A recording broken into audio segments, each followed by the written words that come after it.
अपना ओपिनियन भी शेयर कीजिएगा। मुख्तलिफ आरा आपने सुनी, किसी ने कहा कर्मा है, किसी ने कहा अपोजिशन थी, किसी ने कहा PTI खुद इस चीज़ की ज़िम्मेदार है, और किसी ने कहा कि ये तीली लगा देने के मुतरादिफ है या PTI पे का ख़ात्मा होने के मुतरादिफ है। मंसूर अली ख़ान साहब इसको कैसे देखते हैं?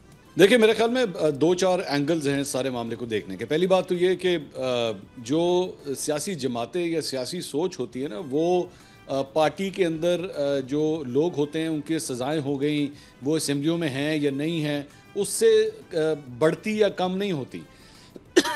आज मिसाल के तौर पे मुस्तफीक नवाज़ जो है, उसके पास कौमी असेंबली में एक सादा अक्सरियत है, लेकिन क्या वो इस वक्त अवाम को प्रॉपर्ली रिप्रेजेंट करती है? सबको इसके ऊपर शको शुबहात है।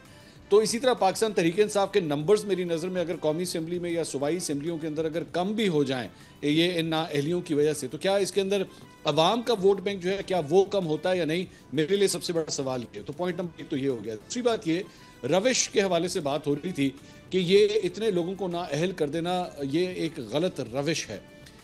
इसके लिए थोड़ा सा एक स्टेप पीछे भी जाना पड़ेगा कि जो कुछ उन लोगों ने किया, क्या वो सही रविश थी?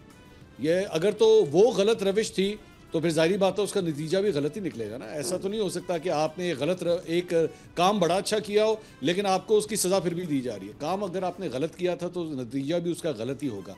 लेकिन फिर अगर पाकिस्तान की तारीख उठा के देखी जाए तो यहाँ पे बड़े बड़े मुजरिमों को बड़ी बड़ी बातों के ऊपर हमारे यहाँ पे सियासतदानों को माफ़ किया गया।